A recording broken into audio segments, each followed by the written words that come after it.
అందరికీ నమస్కారం. యూటీవీకి స్వాగతం. మీ అంక శృతి శేఖర్. ఈ రోజు యూటీవీ వ్యవస్థాపకులు ఆచార్య అహరోన్ అంకుల్ గారితో మరిన్ని విషయాలు తెలుసుకోవడానికి మేము ముందుకు వచ్చి ఉన్నాము. నమస్కారం అంకుల్. నేటి సమాజంలో దేవుని పేరిట చాలా యుద్ధ వాతావరణం జరుగుతూ ఉంది కదా. అదే విధంగా యూట్యూబ్ లో కూడా చూసినట్లయితే దేవుని విషయంలో ఉన్నాడని లేడని అంటూ ఉన్నారు. అది ఎంతవరకు నిజము? దేవుడని ఎవరిని అనాలి, మానవుడని ఎవరిని అనాలి, అసలు దేవుని ఎలా గుర్తించాలి? ఓకే, చాలా మంచి ప్రశ్నలతో వచ్చావమ్మా. వాస్తవంగా మరి యూట్యూబ్లో చూస్తే చాలా యుద్ధ వాతావరణం ఉంది. బయట సమాజంలో చూస్తే మతాల పేరిట చంపుకుంటున్నారు. భయంకరమైన హింసలు, ఘోరమైనటువంటి పరిస్థితులు ఉన్నాయి. ఇదంతా తెలుసుకోవాల్సిన బాధ్యత ఉంది, తెలపాల్సినటువంటి బాధ్యత కూడా మరి ఈ ఛానల్ వాళ్ళకు ఉన్నది. టీవీ ఛానల్ వాళ్ళకి కానీ యూట్యూబ్ ఛానల్ కానీ ఎక్కువ అవేర్నెస్ కావాలి ప్రజలకు. ఎందుకంటే ఈ దేవుని పేరట, మతాల పేరట చాలా జరుగుతున్నాయి. అయితే వాస్తవంగా మతాలు అంటారు కానీ దేవుని పేరట వెలిసినయే మతాలు. దేవుడు అనేటువంటి మాట మీదనే వెలిసినాయి ఈ మతాలన్నీ. కానీ దేవుడు ఎవరిని అనాలనో, మానవుడు ఎవరిని అనాలనో ఇది తెలుసుకోలేకపోతున్నారు మానవుడు. దేవుడు అంటే పవిత్రుడు. దేవుడు అంటే పవిత్రుడు. పవిత్రుడు అంటే పాపం లేనివాడు. ఇప్పుడు విష్ణు సహస్రనామంలో ఉంది, ఓం పవిత్ర దేవాయ నమః, ఓం పవిత్ర దేవాయ నమః అని చెప్తూ ఉంటారు. పవిత్ర దేవుడు అని అంటే పాపం లేనివాడు. దేవుడు పవిత్రుడు అంటే పాపం లేనివాడు. పాపం అంటే ఏంటి? పాపానికి కూడా కొన్ని లక్షణాలు ఉన్నాయి. ఏంటి లక్షణం అంటే కామం, క్రోధం, లోభం, మదం, మోహం, మత్సరం. ఈ 6 రకాల గుణాలే పాపం. 6 రకాల గుణాలే పాపం అన్నమాట. ఈ పాపపు గుణాలు కూడా 2 రకాలుగా అంటుకుంటాయి మనిషికి. ఒకటి జన్మత. ఏంటది?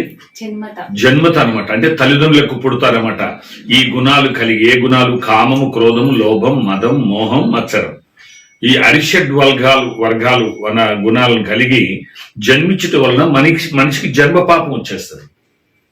ఈ గుణాలు కలిగి జీవిస్తాడు కాబట్టి మనిషికి కర్మ పాపం కలుగుతుంది. జన్మ పాపము, కర్మ పాపము. ఈ 2 రకాల పాపాలు లేనివాడే పవిత్రుడు. ఈ 2 రకాల పాపాలు లేనివాడే పవిత్రుడు. ఆ పవిత్రుడు ఈ ప్రపంచంలో ఎవరు? దానికి శాస్త్రాధారం కావాలి, చరిత్ర ఆధారం కావాలి, దానికి ప్రవచన ఆధారం కావాలి. ఏం కావాలి? శాస్త్రాధారం కావాలి, చరిత్ర ఆధారం కావాలి, ప్రవచన ఆధారం కావాలి.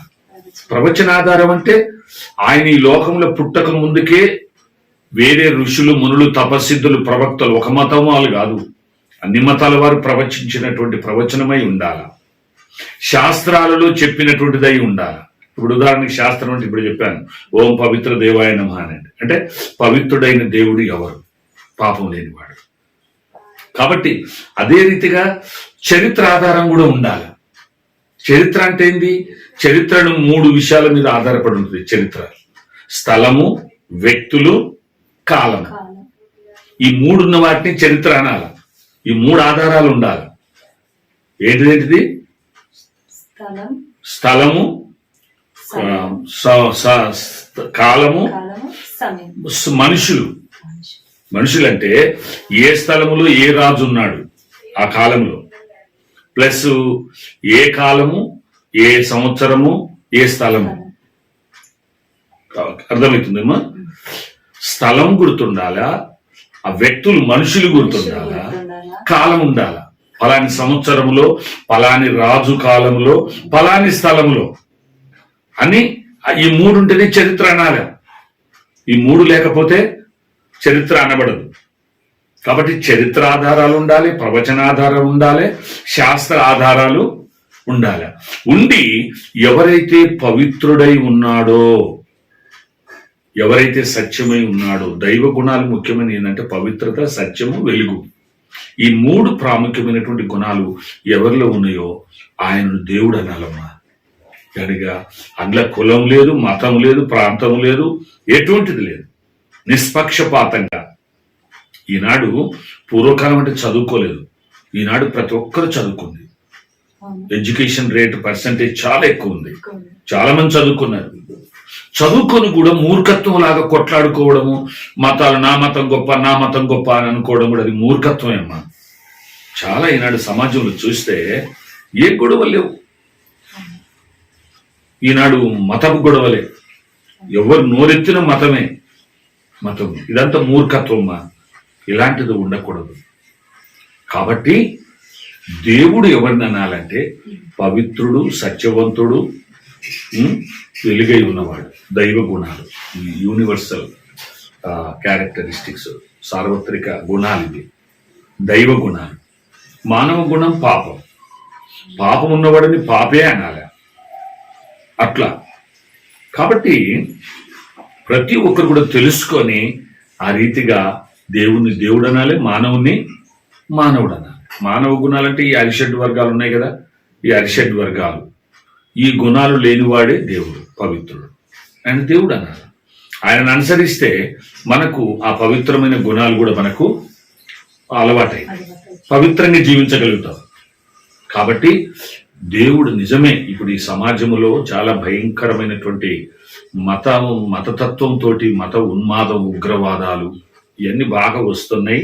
మనిషికి జీవించాలంటే, మనిషి క్రూరుడిగా జీవించకుండా మనిషికి జీవించాలంటే దైవ గుణాలు తెలుసుకోవాలా. ఆ దేవుడే మానవునికి ఇచ్చినటువంటి మానవ గుణాలను కూడా తెలుసుకొని క్రమంగా ఉంటే ఇటువంటి యుద్ధ వాతావరణం, ఇటువంటి మతోన్మాదం, ఇటువంటి ఉగ్రవాదం, ఉన్మాదం అనేది రాదు. ఇది అందరిలో కూడా రావాలే. వచ్చినప్పుడే మనుషులు సత్యం గ్రహించగలుగుతారు. అర్థమైందమ్మా? నమస్కారం.